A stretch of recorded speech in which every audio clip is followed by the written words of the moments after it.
Halo, assalamualaikum. Waalaikumsalam. Oke, selamat pagi anak-anak semua. Ini kelas berapa? 12A. 12 ya. Ini Bapak baru pertama kali masuk ke kelas ini. Kita boleh kenalan dulu? Boleh. Boleh dari yang di depan dulu boleh? Halo Pak, perkenalkan nama saya Alihan Fadia. Salam kenal Pak. Salam kenal, lanjut. Halo Pak, nama saya ini biasa dipanggil Ayen atau Yen. Salam kenal Pak. Salam kenal, lanjut. Nama saya Sabrina Zulfa, bisa dipanggil Sabrina. Halo, salam kenal, lanjut. Salam kenal, nama saya Khairani Sazari, biasa dipanggil Nisa. Oke, salam kenal. Perkenalkan, nama saya Syawa Restiara, biasa dipanggilnya Syawa. Oke, salam kenal Syawa. Nama saya Mas Fahmi, bisa dipanggil Pak. Oke, salam kenal kami. Perkenalkan, nama saya Gibran Sukamti, bisa dipanggil Gibran. Oke, salam kenal juga. Ini kelas berapa? 12A. 12A ya. Oke, sebelum itu kalian kenal saya? Belum. Oke, kenalin nama saya Rizky Fadil Kasman, bisa dipanggil Pak Rizky. Saya di sini sebagai guru geografi di SMA Terranova. Jadi, pada hari ini kita akan mempelajari tentang mitigasi dan adaptasi bencana. Sebelum kita masuk, teman-teman tahu belum siapa itu mitigasi? Upaya Coba, penyelamatan, ada yang hah? Upaya penyelamatan, Pak. Oke, ada lagi? Cara pencegahan sebelum terjadinya bencana. Cara pencegahan sebelum terjadinya bencana, boleh. Ada lagi? Sudah mewakili sih Pak. Oke, betul. Oke. Tapi kalian tahu juga nggak sih apa itu bencana? Tadi kan saya udah banyak bilang bencana, mitigasi bencana, tentang menanggulangi bencana. Tapi bencana itu apa sih? Bencana adalah suatu peristiwa alam yang menyebabkan dampaknya terhadap kehidupan manusia. Baik itu pokoknya makhluk hidup. Betul ya. Nih. Ada lagi? Oke, itu mewakili ya semuanya dari apa yang disampaikan oleh Gibran, Alihana dan juga Yeni itu udah mewakili dari apa yang kita tanyakan. Oke. Nah, kita masuk materi pada hari ini yaitu mitigasi dan adaptasi bencana kebencanaan.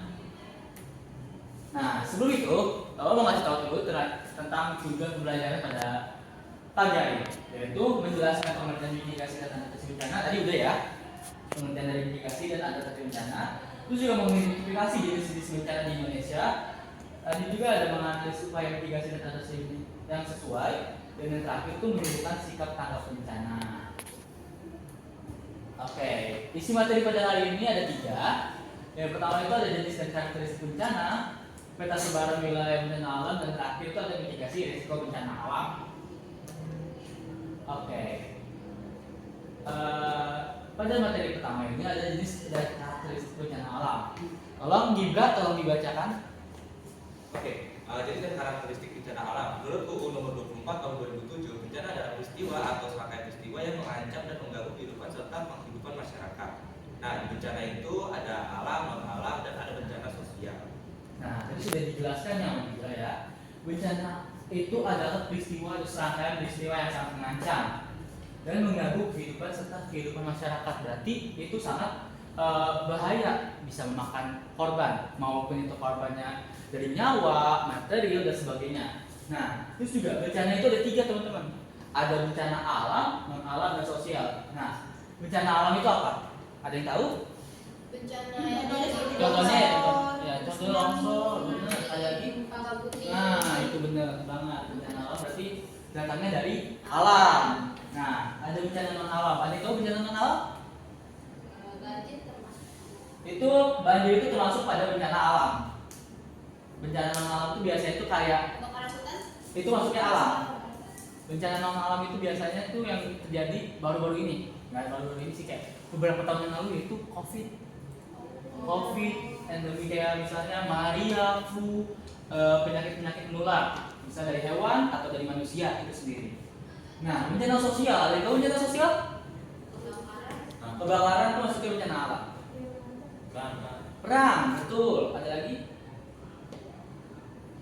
Peperangan antar etnis, suku, ya permasalahan masyarakat itu masuknya ke bencana sosial. Berarti udah tahu ya perbedaan-perbedaan antara bencana alam, non alam dan sosial itu sendiri. Oke, kita masuk ke materi selanjutnya.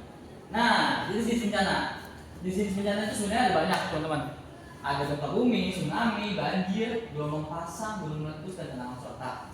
Sebenarnya itu ada banyak, tapi yang kita akan bahas itu ada 6 di sini. Ada 6 yang kita bahas pada hari ini. Kita masuk ke pertama itu adalah gempa bumi. Tolong Fahmi, tolong dibacakan tentang gempa bumi. Bencana gempa bumi. Bencana gempa bumi adalah getaran di tanah yang disebabkan oleh pergerakan permukaan bumi. Epicentrum adalah titik permukaan bumi, tepat di pusat gempa. Hipocentrum berada jauh di dalam tanah, tempat batuan pecah dan bergeser untuk pertama kali.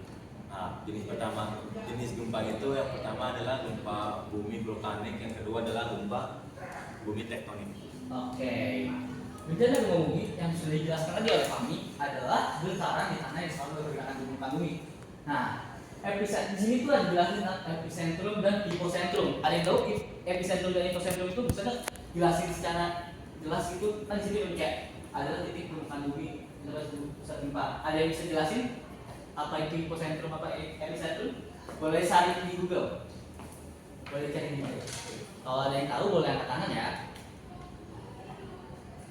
Epicentrum dan Hipocentrum. Yang membedakan antara mereka berdua itu apa?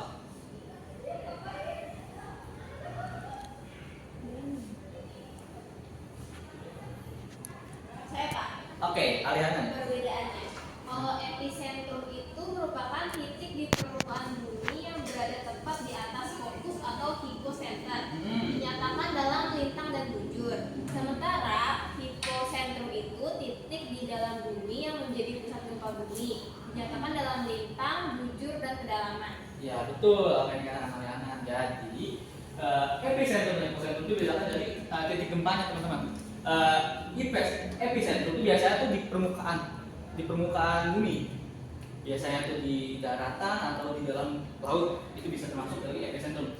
Semisal hipocentrum itu berada di dalam, misalnya lapisan bumi yang di bagian dalamnya itu mengalami getaran. Nah itu disebutkan oleh gempa bumi berada di hipocentrum yang berada jauh dalam tanah gitu, batuan pecah dan biasanya untuk pertama kalinya. Nah jenis gempa itu ada dua, vulkanik dan tektonik. Ada yang tahu kan perbedaannya? Vulkanik dan tektonik? Tahu? Gempa bumi vulkanik dan tektonik itu bedanya apa? Tektonik itu dari lempengan. Vulkanik itu dari kayak manusia gunung. Betul, 100 Jawa. Perbedaannya dari vulkanik dan tektonik itu, vulkanik itu biasanya gempa bumi yang disebabkan atau sebagian besar itu disebabkan oleh aktifnya gunung meletus. Jadi gunung meletus itu menciptakan getaran. Itu disebutkan oleh disebabkan oleh vulkanik. Jadi adalah gempa bumi vulkanik. Kalau tektonik itu biasanya gempa bumi yang disebabkan oleh pergeseran lempeng sehingga terjadi getaran, maka disebutlah gempa bumi tektonik. Paham ya? Jadi gempa bumi ada yang mau tanya? Paham. Paham ya? Oke, lanjut. Kita masuk ke tsunami. Boleh ya ini? baca Pak. Ya. Baik. Bencana alam tsunami adalah gelombang laut yang sangat besar yang diakibatkan oleh gempa bumi yang sangat kuat dan sumber gempanya berada di dasar laut dengan kedalaman pusat gempa kurang dari 30 km. Sudah jelas ya, jadi dijelasin oleh Jenny, tsunami adalah gelombang laut yang sangat besar. Nah, biasanya itu tsunami ditanda-tandai oleh apa? Biasanya, yang kalian tahu? Atas yang dia pasang. Nah, betul, airnya pasang. Kayak susah surut sampai ke tengah-tengah ya, biasanya itu ya ikan-ikan pada muncul. Biasanya itu disalahgunakan oleh masyarakat sekitar. Mereka malah mencari keuntungan di situ. Padahal kalau mereka tahu itu adalah salah satu tanda-tanda terjadinya tsunami gitu. Nah, itu biasanya itu juga disebabkan oleh gempa yang kedalamannya itu kurang dari 30 km. Lanjut, kita masuk ke bencana alam banjir. Nah, bencana alam banjir ini disebabkan oleh bisa dari dua faktor. Ada dari alam dan juga ada dari manusia itu sendiri. Nah, kalau dari alam itu biasanya dari karena apa? Hujan. Ada lagi? Laut pasang. Ada lagi? Itu ya, kalau biasanya dari alam itu kayak gitu-gitu aja. Kalau dari manusia banyak. Apa aja? Buang sampah sembarangan,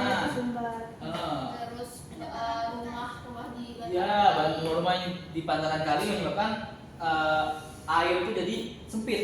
Nah, ada lagi kayak misalnya kurangnya resapan air akibat pembangunan rumah yang besar masif gitu. Itu adalah faktor-faktor penyebab terjadi banjir. Di sini ada juga tanda-tanda terjadi banjir, ada terjadinya hujan dengan intensitas tinggi, air melebihi batas sempadan sungai, air yang ke permukaan bumi tidak dapat mengalir dengan baik, dan terakhir itu adalah tergenangnya air akibat tidak mampunya air yang dapat melakukan infiltrasi atau kurangnya fungsi vegetasi. Pernah terjadi banjir di rumah kalian? Enggak. Ada yang sering banget tuh di Bekasi ya. Bekasi, di daerah timur itu sering banget terjadi banjir. Oke, kita masuk ke bencana alam gelombang pasang. Ada yang tahu gelombang pasang? Itu Pak yang dituliskan gelombang pasang adalah gelombang Iya. air laut yang lebih. Bencana laut. Gelombang pasang adalah gelombang air laut yang lebih batas normal dan dapat ditemukan baik di lautan maupun di daratan, terutama daerah pinggir pantai. Biasanya tuh yang sering terjadi itu di mana? Yang dekat-dekat sini.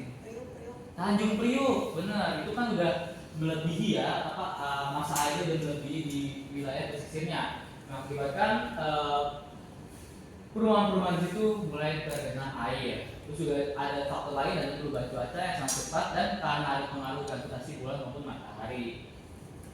So, ke materi selanjutnya adalah bencana alam tanah longsor. Sekarang baru banget itu terjadi tanah longsor di Sumatera ya. Sumatera itu terjadi tanah longsor akibat banjir, hujan dengan intensitas tinggi mengakibatkan tanah longsor atau pergeseran tanah. Tanah longsor adalah perpindahan massa batuan tanah atau campuran material lain. Nah, itu bisa terjadi ketika gaya pendorong pada lereng itu lebih besar daripada gaya penahannya.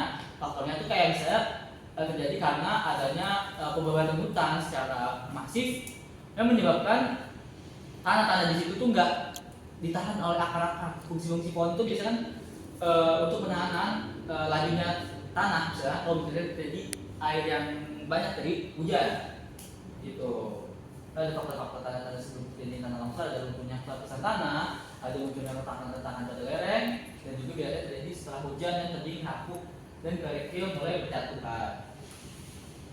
Nah, tadi kita udah masuk ke faktor contoh-contoh bencana-bencana alam yang sering terjadi di Indonesia. Nah, kita masuk ke dampaknya. Apa aja sih dampaknya? Coba Syawal boleh bacain dampaknya apa aja? Oke, ada dampak bencananya itu dari dampak fisiknya itu yaitu kerusakan bangunan, terus kerusakan lahan, lalu dampak sosialnya itu ada korban jiwa, lalu kehilangan tempat tinggal, lanjut lagi ada dampak ekonominya itu kerugian materi dan gangguan distribusi, terakhir itu lingkungan, yaitu pencemaran dan kerusakan habitat. Banyak, sebenarnya masih banyak lagi dampak-dampak dari bencana alam itu. Ada juga ke hewan-hewan, juga bukan manusia doang yang terdampak ya.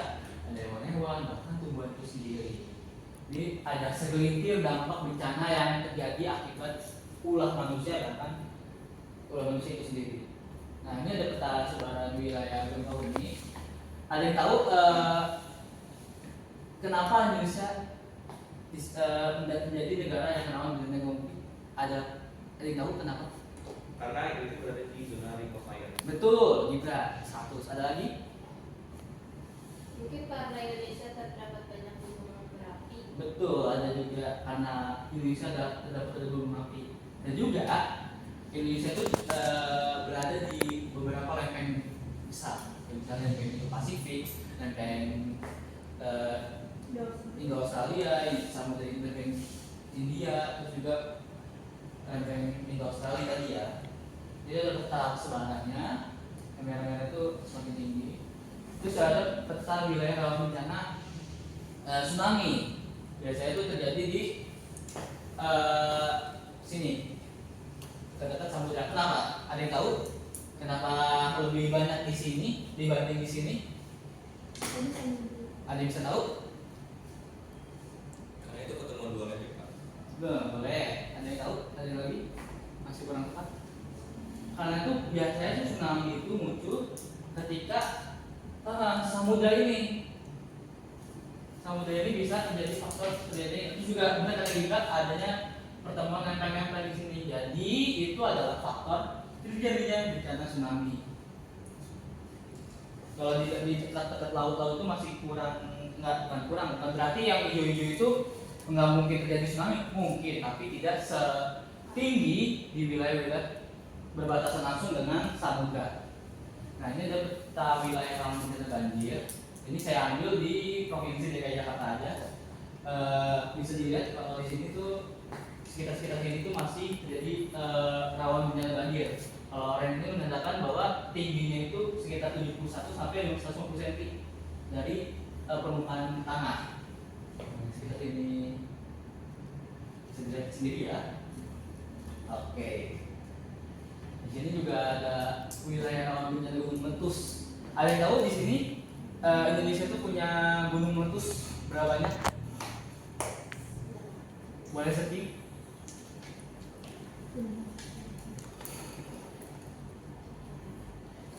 Terdapat 100? 10. Salah. 120? Betul, 127 gunung aktif di Indonesia. Iya. Yang aktif apa yang meletus, Pak? Yang aktif. Tadi Aktif. belum Kan akan meletus. menjadi meletus dia. Iya. Nanti kita tahu. Iya, gunung aktif. 127, Pak. Iya, betul 127 gunung aktif di Indonesia. Yang lagi level 4 ada itu gunung aktif di Indonesia yang sudah level 4, maksudnya udah waspada, lagi aktif banget gitu. Ada yang tahu? Boleh searching. Gunung Semeru Semeru. Satu lagi sama gunung yang di NTB. NTB apa NTT? Bukan. Ada yang tahu? Bukan. Boleh searching. Bukan.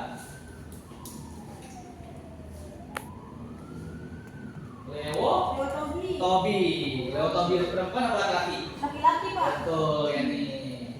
Itu dua gunung di Indonesia yang sudah level 4. Tandanya mereka lagi aktif, lagi mengeluarkan material-material dari perut bumi. Oke, lanjut. Ini adalah peta wilayah bencana tanah longsor. Biasanya itu rawan longsor itu yang paling masuk itu di wilayah pegunungan. Dengan tinggi itu biasanya itu di Pulau Jawa, ya Papua di bagian pegunungannya, di Sumatera di bagian sebelah baratnya, di bagian baratnya itu masih pegunungan tuh biasanya sering terjadi tanah longsor. Di Kalimantan masih nggak terlalu banyak karena di sana juga masih wilayah pegunungannya nggak terlalu banyak dibanding pulau-pulau lainnya. Oke, ini kita masuk ke upaya mitigasi resiko bencana. Boleh dibaca nama Sabrina, boleh? Dari upaya mitigasi bencana aja. Upaya mitigasi bencana, pemetaan wilayah rawan bencana, pembangunan infrastruktur tahan bencana, edukasi dan pelatihan masyarakat, revitalisasi dan konservasi alam. Oke, yang selanjutnya adaptasi bencana, boleh dibacakan nama Nisa. Upaya adaptasi bencana adalah membangun rumah sesuai kondisi wilayah, Mhm. pola adaptif terhadap iklim, juga ada pemanfaatan teknologi informasi, yang paling terakhir ada penyediaan infrastruktur penyesuaian. Sebenarnya itu ini saling berkaitan ya. Penguasaan wilayah rawan bencana itu adaptasinya kita berarti kalau kita udah memetakan wilayah rawan bencana secara baik, kita bisa membangun rumah sesuai dengan kondisi wilayahnya. Kalau kita udah membangun infrastruktur setelah bencana, jadi pola adaptif dari itu juga bagus jadinya. Kalau misalnya kita edukasi dan pelatihan masyarakat udah kita lakukan, nah akan muncul pemanfaatan teknologi informasi gitu. Itu juga revitalisasi dan konservasi alam misalnya dilakukan, maka terjadilah penyediaan infrastruktur yang sesuai dengan wilayah-wilayah kebencanaannya. Oke, nah ini adalah peran masyarakat. Peran masyarakatnya itu ini sebenarnya masih banyak lagi ya, tapi saya ambil 5 aja, yaitu mengenai risiko bencana alam di lingkungan terlebih dahulu. Lingkungan kita tuh lingkungan kayak gimana? Misal kita di pegunungan, rawan longsor nggak? Kayak gitu. Atau kita di pesisir pantai, rawan terjadi banjirop nggak? Gitu. Bisa kita dekat gunung, gunung itu aktif atau enggak gitu. Terus juga ada mengikuti pelatihan dan simulasi evakuasi. Ini bisa kita pelajari sendiri ya, bisa dari YouTube ataupun kita datang ke badan-badan penanggulangan bencana alam gitu. Bisa dari RT RW kita mengadakan gitu sosialisasi seperti itu. Terus juga ada menyusun rencana darurat keluarga. Misalnya di keluarga itu kita harus tahu kalau misalnya terjadi bencana itu kita harus kemana, atau sering banget tuh di rumah-rumah tuh biasanya menaruh figura-figura tinggi. Itu sebenarnya itu sangat berbahaya karena kalau misalnya terjadi gempa itu biasa bisa rubuh lalu menimpa kita. Terus juga menjaga kelestarian lingkungan, kayak misalnya tidak membakar pohon, tidak membakar sampah dan sebagainya. Terus juga aktif menyebarkan edukasi kebencanaan. Kayak kita misalnya ngajar ke anak kecil ataupun ke orang-orang untuk lebih paham tentang kebencanaan. Sudah, oke. Sebelum saya tutup, saya mau kasih tugas. Tugasnya itu adalah, jadi kita ada berapa? Ada 7 ya? 7. Ada 3 dan 4. Berarti Fahmi, Gibra, Sabrina itu satu kelompok. Nisa, Syawa, Yeni sama Aliana itu satu kelompok. Berarti kelompok 1, kelompok 2. Jadi kalian boleh pilih. Nah, dari jenis-jenis bencana di depan ini kalian boleh pilih mau bencana apa, lalu kalian jelasin. Terus upaya mitigasi itu kayak gimana sih menurut kalian? Seperti itu. Paham? Saya kasih jeda waktu diskusi sekitar 5 menit. Cukup? Cukup ya. Cukup. Oke. Dimulai dari sekarang. Mari. 3. Ayo, sudah mulai diskusi. Sedang Pak. Dapat Juga kelompoknya berapa? banjir, Pak. Banjir. Kalau kelompoknya ini berapa ya ini? Banjir. Banjir juga. Oh, banjir. Iya dong, harus tidak. Cepet muara. Tapi mau ngapa? Oh, mana ada? Kelompok 4 ya, yang berempat nih malah ganti. Apa ya kita? Tadi apa aja Pak? Rencananya itu ada tanah longsor, gempa bumi, juga ada Ada longsor deh. nih. Tunggu Nah, aja. ini segala macam. Mau berapa? Bumi ya. Nanti jelasin penyebabnya. Sama solusi. Sama mitigasinya. Iya. Siap. Oke. Kelompok ini dulu udah? Sudah. Sudah. Kelompok ini? Sudah. Oke. Coba Pak. Kita lanjut ya. Langsung aja mau kelompok 1 dulu atau kelompok 2 dulu? Yang banjir kali ya Pak tadi pertama. Yang banjir tadi. Yang banjir boleh dulu. Kelompok banjir boleh maju bertiga. Ke depan. Beri tepuk tangan dong kelompok 1. Oke. Kelompok banjir. Oke, kelompok banjir. Silakan jelasin tentang upaya penyebab terjadinya banjir sama upaya mitigasinya itu apa? Oke, langsung aja kita dari kelompok 2. Banjir itu mitigasinya itu kalau dari saya ya itu pas ada banjir lari aja ke tempat yang lebih tinggi. Ya. Terus ya jangan buang sampah sembarangan. Mungkin dari teman. Mungkin bisa juga kayak mengungsi di tempat evakuasi. Iya. Terus sama salah satu upaya pencegahan itu bisa kayak menambah resapan air kayak nanam Iya. pohon atau bio Sama resapan air. ya menambah resapan Iya. air. Kalau Juga dari manusianya juga jangan buang sampah sembarangan. betul. Oke. Kalau dari penyebabnya itu apa? Penyebab terjadinya banjir itu kan tadi kan mitigasi kan. Penyebab terjadinya banjir itu biasanya itu karena apa sih? Dan juga itu macam-macam. Nah. Ada yang dari buang sampah sembarangan, ada yang dari resapan air yang kurang, atau emang dari faktor alam kayak laut pasang, banjir kiriman gitu. Iya, oke. Oke, cukup? Cukup. Oke, kita untuk kelompok 2. Oke, selanjutnya kelompok 1. Kelompok 1 dari kelompok ini boleh maju? Apa ini? Ya, semua.